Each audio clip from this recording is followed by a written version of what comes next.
It's not often that I get a car that actually makes me feel something. It's been about a decade, but this one certainly does. Jeep Gladiator.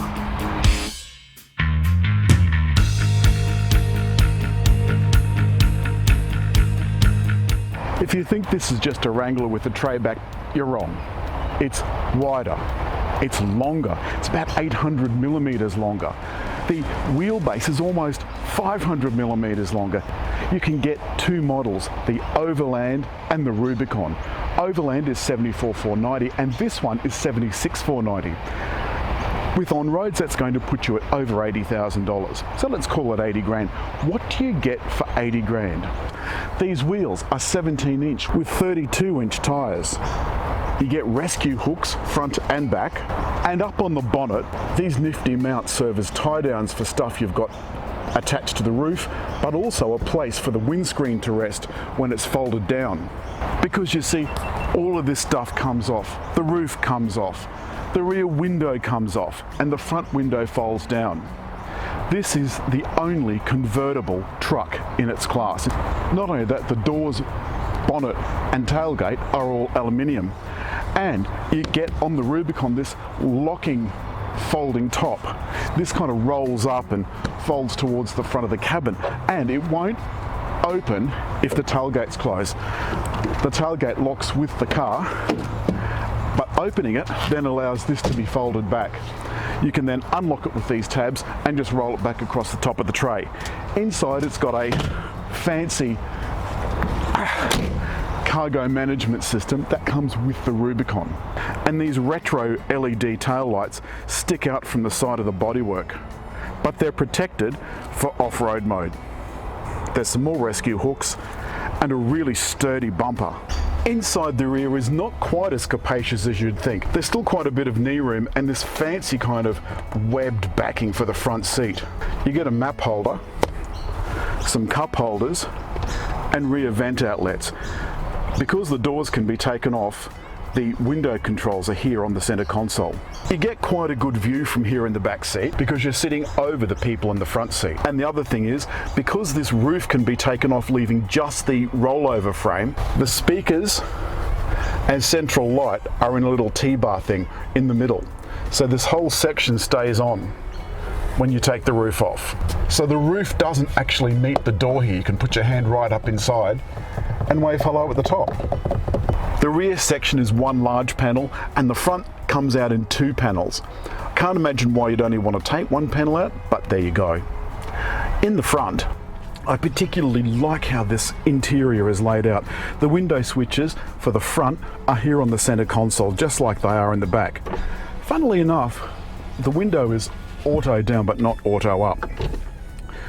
The gear lever has this big red knob, which I love, and the lever over to the side for 2 high, 4 high auto, 4 high part-time, neutral and 4 low gives you proper full control of your off-roading. Now remember, there's two different off-road systems, one for the Rubicon, one for the Overland. One thing I want to show you is the reversing camera, something I think this car would be almost impossible to drive without. You can see that there's this lovely, big, wide, clear image. But it's got a trick. You can see here that there's another button, which a camera pointing forward. This is for out on the trail. You can put the camera forward and you can see what's happening in front of you, including predictive lines, which I think is kind of cool. Down here, and I think this is so neat, there's a camera clean button. So like your headlights and windscreen, you can give it a clean if you're out in the trail and you've got a little bit dirty. And who doesn't like getting a little bit dirty? Okay, let's get out of that. The other thing is that we've got digital audio radio in this latest Uconnect system and Apple CarPlay and Android Auto.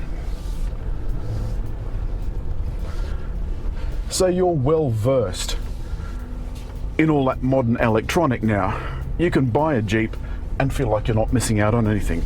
And I think that's the important thing, because in days gone by, some of those old Jeeps were a bit how's your father.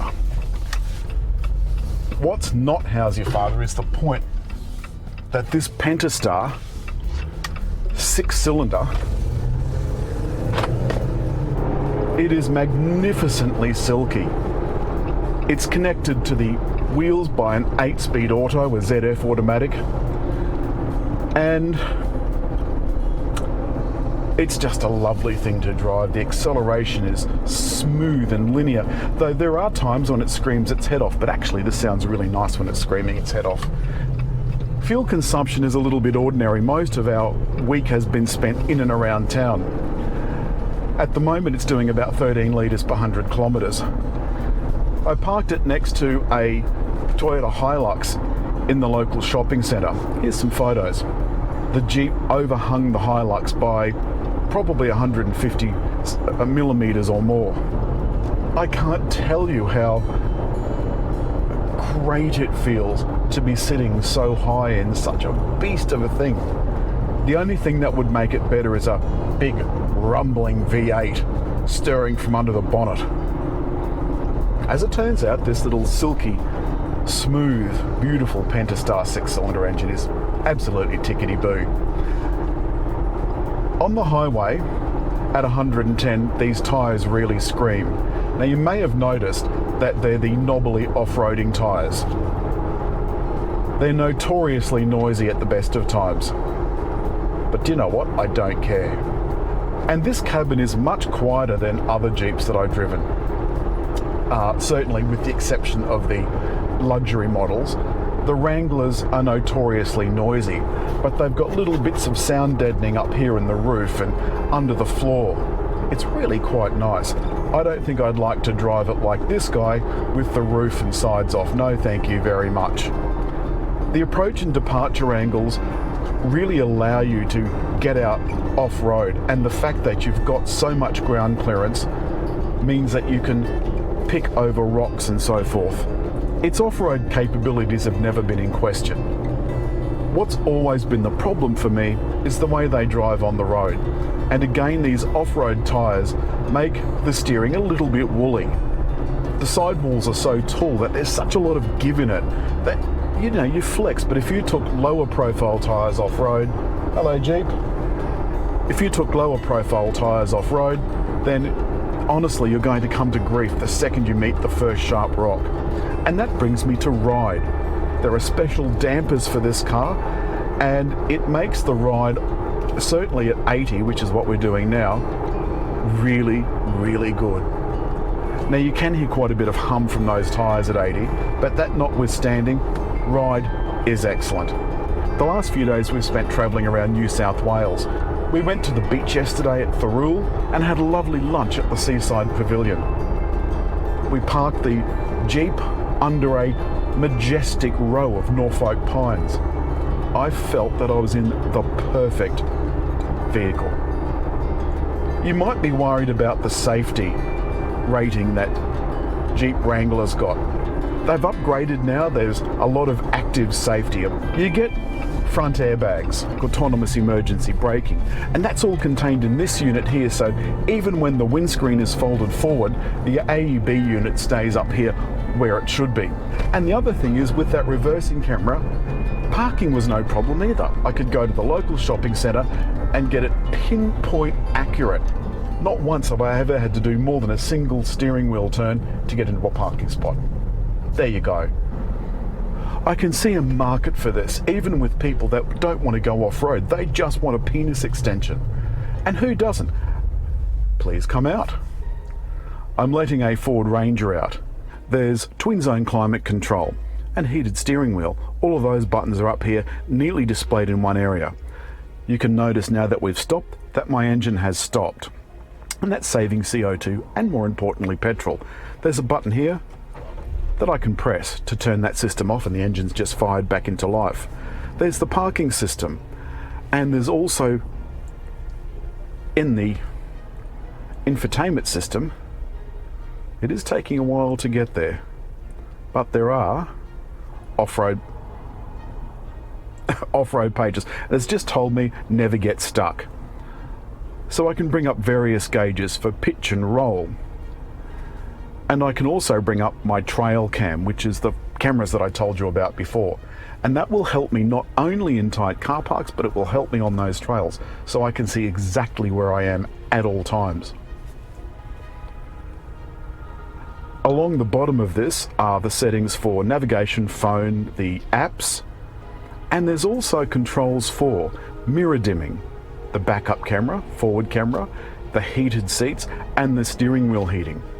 You can go directly through the button, or you can go through this screen on the infotainment system. Below that are the window controls, and below that are the off-roading controls.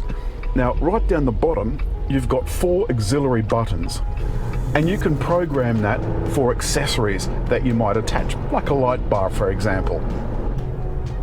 I decided long ago that there was something about this Jeep that made it more than the sum of its parts, and it wasn't just the glossy anodized aluminium looking dash or the retro vents.